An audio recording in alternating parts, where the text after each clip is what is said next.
So, hello and welcome back to the MCC Brussels Podcast. This week, we're really delighted to be joined by Virginie Joron, who's one of the MEPs for Rassemblement National in the Patriots for Europe group. Virginie, welcome.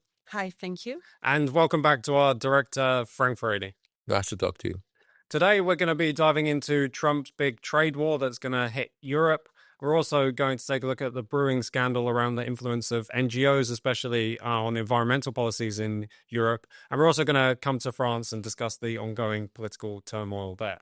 So one of the stories that's really shaking everybody in Brussels right across the world is Trump's tariff and trade ongoing war. This started with discussions involving Canada and Mexico, who seem to capitulate relatively quickly to Trump's demands, at least on the face of it. But the issue in Europe is going to be, I think, a bit more of a tough nut to crack.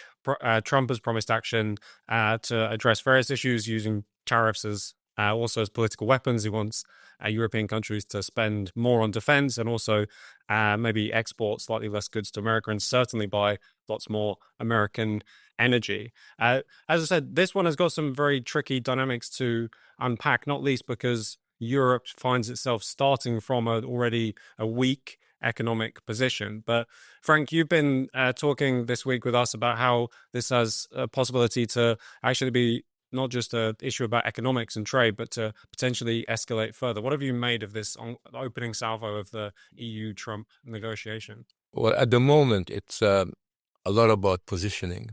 I think everybody's trying to position themselves and try to create a situation where they are seen in the best possible light. So von der Leyen is coming across as a real feisty fighter. I'm going to fight for Europe. A lot of the European leaders, prime ministers and presidents are claiming that they are able to resist what Trump is doing. But the reality is that at the moment, the situation is very unclear. What Trump is doing is promoting American interest, nothing new.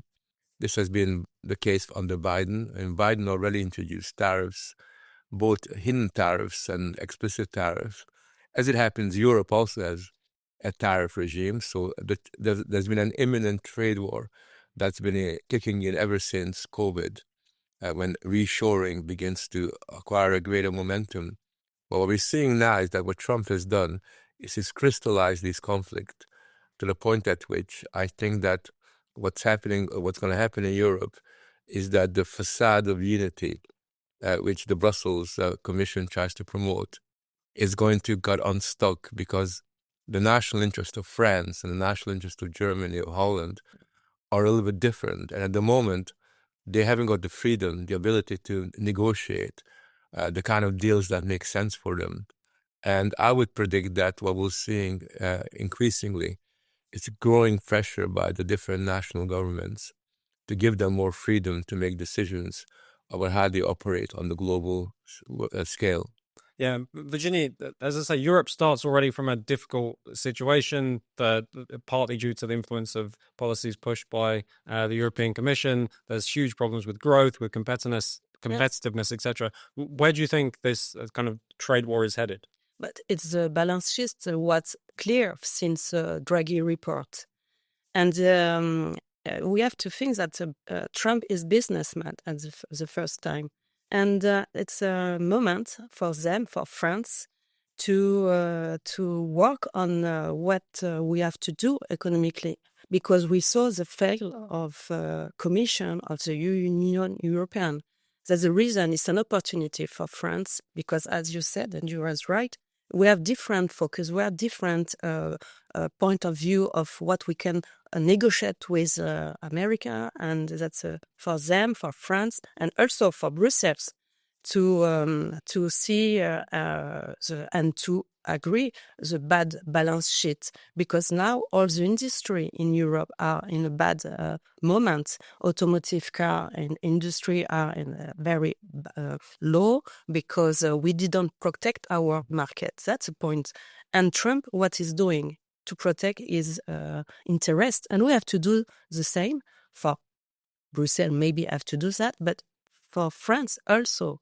We have also, because it was also our line politic to protect, not protectionism badly, but to protect our interest. And this is an opportunity for them.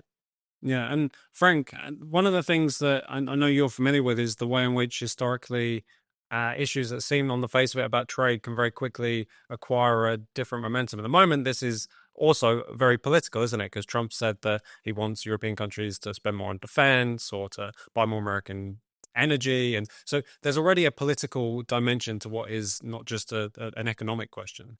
Yeah, I mean, historically, it's very difficult to completely separate economics from politics, especially because when it comes to trade, national interests are always involved. And therefore, every government, when they make calculations about trade and foreign investment, have got to take into account the specific needs of their own society.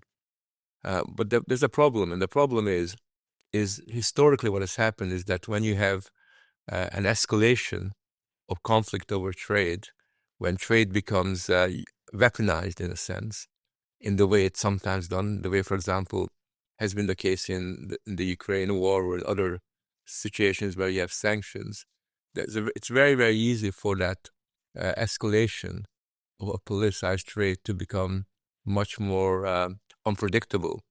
I mean, you have to remember that the First World War actually began as a conflict over economic rivalries and trade, and then gradually mutated into a political conflict.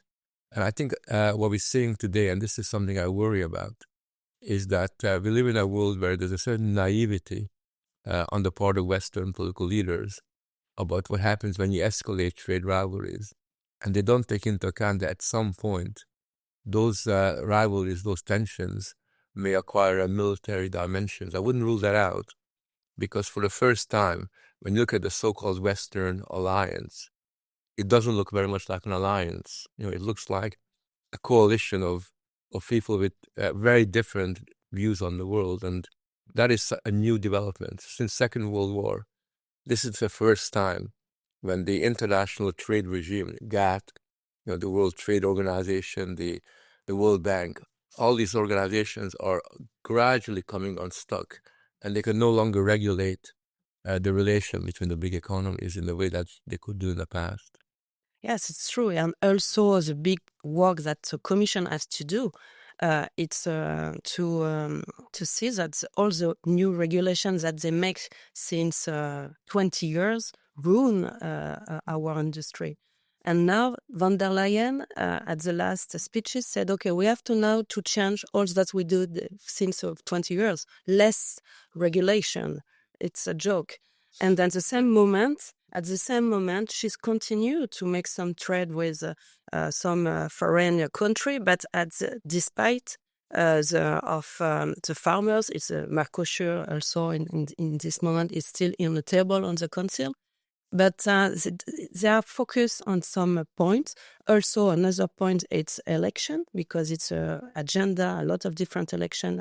It will be an impact on the strategy of Commission, because it's not yet finished. It's just the beginning with Trump. It's the beginning of to push another strategy for the Commission. It's an opportunity to make European great again. But as you said, which kind of leaders we can do that? Because now we have to wait the end of the election in Germany, the end of the election in Poland, in Romania, and also it will be the last topic in France, because in France it's a chaos now. That's the reason we don't have yet, in face of Donald Trump, a good negotiator. It's mean now we have to wait all these results to know which way we have to take. Yeah, and Frank, that's a very important point, isn't it? That these escalating global tensions come precisely at the moment that Europe looks very leaderless and rudderless. And this stems ultimately from the crises within all of the kind of individual nation states that make up the EU. Yeah, I mean, it's interesting. When you look at Europe, what strikes you is that there are no real leaders anymore. They used to say that Macron was very different. He's a real statesman. But Macron has turned out to be an empty, hollow leader who basically comes across as very unconvincing. And when you look at Germany, you look at Holland, all these places, you find that you got these very great technocrats who are, in a different world, they would be bank managers rather than political leaders, but somehow they got on top of the chain, and they are not in a position to play hardball with Trump or with China for that matter. We haven't talked about China, but the Chinese leaders are operators. They're serious players.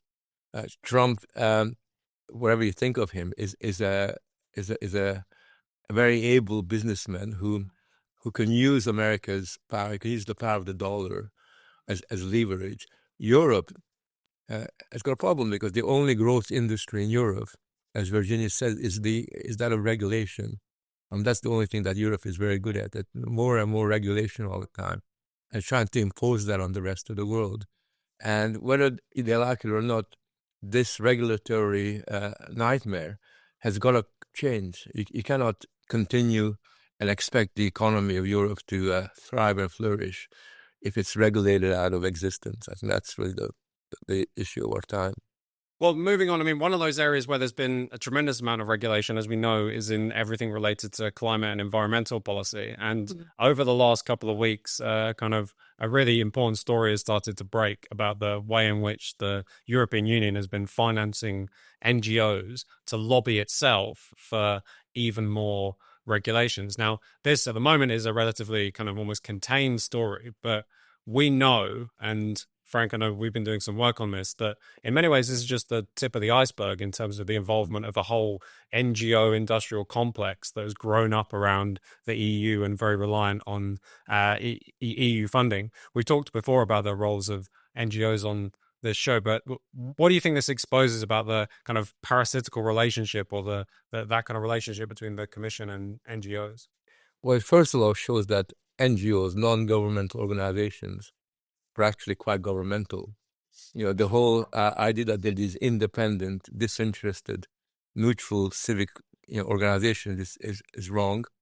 They basically used to recycle Commission policies, and there's a parasitic relationship between the two, whereby NGOs give legitimacy of being the experts, the stakeholders, that allows the Commission to claim that it's consulted the people of Europe. Well, the people it consulted are the people it's chosen.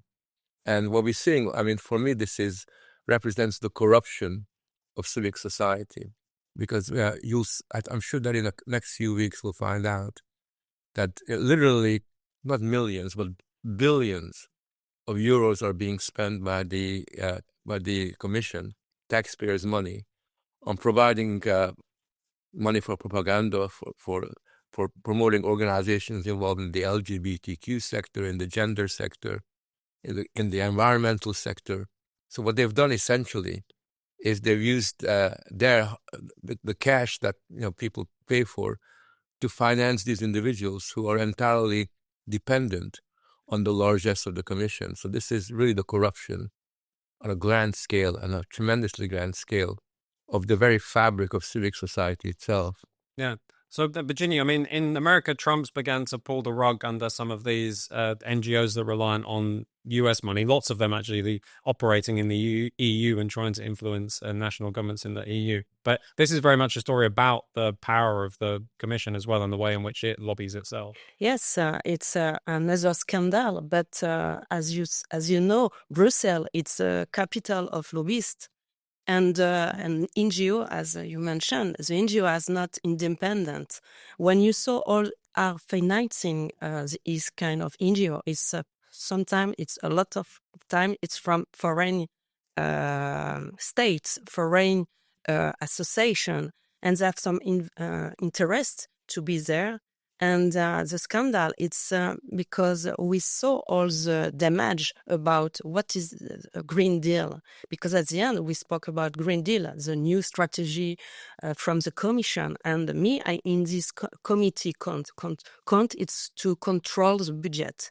And I saw the contracts, the free contracts. And it's true, it was just a definition on how to have to make a lobby around the parliament, around the MEP, to impose, to be interested, to agree about the environment or educational environment, all about the Green Deal. And it's a lot of money. It's not the first time, because we saw some other scandal, like, in France, like Qatargate. But the big point with this scandal, it's from the Commission. They use the money of the citizen, because it's our money, to make the promotion for a new policy. And NGO, as you mentioned, are close to the Commission, as are not independent, as sometimes they are from a political issue also. We have a lot of NGO like that, and I saw during the debates, all these Greens, political group, the left, socialists want to protect NGO, because we asked the last time more transparency.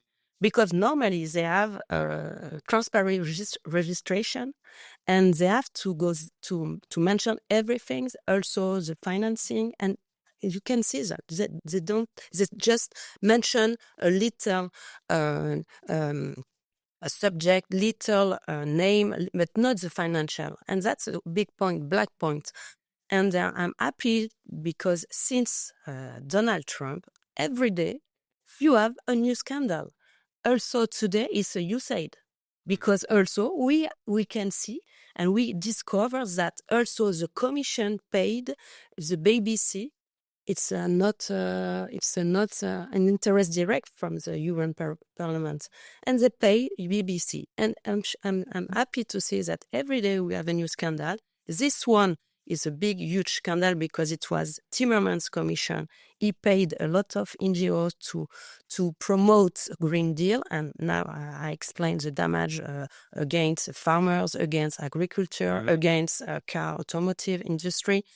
And yes, it's important to erase this kind of scandal. But the black point also, it's not everybody wants to speak about that. All the media mainstream doesn't speak about these scandals. Possibly because some of them, as we know, are probably receiving some of this money themselves. We know plenty of Brussels media are receiving lots of this money. But Frank, I mean, Virginie's made an important point about transparency, but it's also the case that plenty of this influence happens in a very transparent fashion, but nobody seems to care. So you can put in your funding proposals and that all goes through the books. But when such huge amounts of cash are being funneled to friendly NGOs, it's also about the workings of a whole system, transparent or not.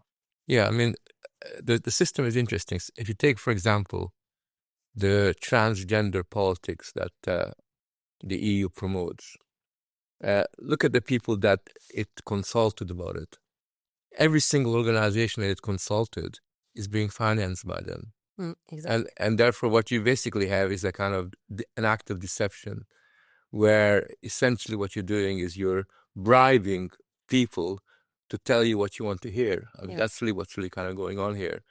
And I think what Virginie said about the BBC is very important, because what we're now finding out is that it's not just simply USAID, but also the Commission that is really putting a lot of money into a lot of media sources. We just discovered today with the research that it's a Euronews. Euronews receives far more money than what USAID has been spending on political. So all these newspapers and magazines and online, very respectable sources are actually being paid by a political, sort of agency. And like when the Commission tells the BBC, here's some money, what they are really trying to get is a sympathetic reaction from the BBC. And it tells us that they are really in the business of trying to control the media, the political agenda of the media. And it also shows you the media, independent media, is not so independent, but quite complicit in playing this game where they're essentially getting financed by one or two political sources. Yes, but I want to react about that because it's important to raise this, because you can understand, because they want to control all this media mainstream, like Euronews, Euractiv, BBC, like this. The narrative is always the same. That's the reason they are now in a battle against Musk, a battle against TikTok, because they don't manage, they don't control this new platform, because this new pattern are for the free speech, and they don't want to control the narrative. That's the reason at this time, it's always another step for the Commission. That's the reason they created this week a new committee, special committee, to promote and to control the information or disinformation. The name, it's very funny, sorry about that. It's the Shield of Democracy. I know, that's right. No, it's crazy. It's unbelievable. That's the reason we have now in a turn where they understood commission, some politics, they are losing the power. That's the reason now they are like in a shield. They want to protect them. That's the reason that they use now DSA, they use NGOs again to attempt to protect the power. The term that I use now is, there is this cordon sanitaire. Yes. And that's to keep people like you out. Yes. But there's also what I call an inverted cordon sanitaire, and that's to keep people in. That's what the democratic shield is. Exactly. It's a way of ensuring that the NGOs and their media friends and everybody else are in a position to dominate the news cycle, to dominate the discussion and the debate. And this to me is, you raised a very important point, because at the moment, what we are fighting for is who controls the narrative, who controls what we hear, who controls the news cycle. It's a really important thing, because if they are able to silence the people they don't like, essentially what we're left with is almost like a soft totalitarian form of media control. And they're the ones that accuse people like us of trying to control the media. So Hungary gets accused of having these media laws. They're trying to control the media. What are they doing? And somehow they think they're angels and everybody else are devils. The dishonesty of the commission is shocking. So it's moving on another week. There's another almost crisis in French politics, still trying to pass the budget, which brought down the last government under Michel Barnier. But Virginie, ultimately, this is a democratic crisis in the heart of the French Republic, isn't it? After the attempt of the cordon sanitaire of keeping party like yours out of any position of power, there's been this kind of hole at the heart of French politics. What's going on? What can we expect going forward? We have to remind one thing. Since the new legislative election, France has no government, even since today. This government is fake, because it didn't represent the people in France who elected the new party, because my party is the one party with much voters. And this government doesn't represent the people, and it's a problem. That's the reason the new budget is bad. But we have to think also for the future, because we have to wait 2 years, at least 2 years, because it will be the next presidency election in France. Maybe if Macron has some courage, he can make another dissolution in June. We'll see.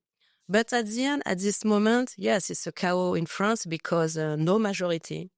The budget is, you don't know, it's not to protect the pensioner, is not to protect our industry, is doesn't represent the choice of the people and the voters since June. But we have to make sometimes some how do you say that? Not opportunities, but to say, okay, let's see that. Let's see. You can pass the way, you can pass the step, but you don't have our confidence, totally confidence. Do make your job, work, and we'll see. But it's our work to also to protect some interests. That's my colleague did during the last week, because we focus about the power of the interest of the people. That's the reason we protect that, and we have some results about that. That's the reason now we have some nice good results about this negotiation, but it's not easy. It's not that we agree about that since 100%, but let's see. Frank, I mean, you talked earlier about this kind of revolving cast of technocrats that seem to dominate many of the governments across the West. And this is, I mean, very much in evidence in France, isn't it? Is there any way out of this kind of political crisis in France except for elections? No, really. I think I'm expecting Macron to invite Draghi as the next prime minister after this. They've done that in Italy quite a bit. So why not in France? Yeah. But I think that there is no resolution to this in the short term. The thing that the thing that I worry about, I want to know what you think, Virginie, is that if this goes on for a year and a half, 2 years, who's going to benefit from this? Which political party will benefit from this? Because how will people, the voters, react to the fact that their life is being subjected to a very kind of depoliticized, sort of very aloof kind of political regime, and where Parliament really hasn't got the creative role that it should have. I just wondered, how will people react? Which direction will they move in? And to what extent can the Rassemblement make political capital out of the fact that they are the ones, the other side is responsible for this sense of political status? Yes, because the coalition that Macron tried to make it is a coalition, and also the election, because during the election you have a normal coalition to keep the power. And the people saw that. But we are in democracy. And at the end, we have to do with this kind of bad results. But I'm thinking that our colleague in this parliament makes a good job, because they propose some resolutions, they propose some rules to protect our voters, and also French people, because we work for French people. And at this moment, all the polls are very high for our party. It means the people are waiting the next wave with our party. And Jean-Dad did a good job, because we are every day, they are every day near the people. The last week he was in Montélimar and he saw the people. It's very important to keep the foot inside the ground, and to continue to have to see them and to have a conversation. But the people are very aware about what is doing now in France, and they are waiting the new wave. They are waiting us. And that's the reason we have to be, and to show we are ready to work and ready to do the best for France. And at this moment, we are in campaign. We know we are every week in campaign, because, yes, you're right. The people are the last time I was in a boat saloon industry, and it's an Italian guy said, in France now the market it's finished. No command, nothing, because France now it's true. It's immobilized, but because it's the balance sheet of Macron. But at the other part, the people, the voters are very aware and very attending the new election. You're going to have a big job campaigning for the next 2 years, non-stop. Non-stop. Yes, it's true, but it's important, because the people have to know the espoir, the hope is important, because it's democracy also, to protect democracy.